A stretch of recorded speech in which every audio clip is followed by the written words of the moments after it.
Балалык дайыма бактылуу. Бирок убакыт бизге баш ийбейт. Анан биз чоңоёбуз.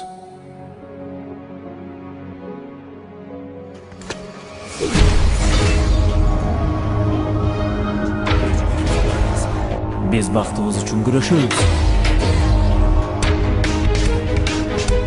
Biz бири-бирибизди сүйөбүз.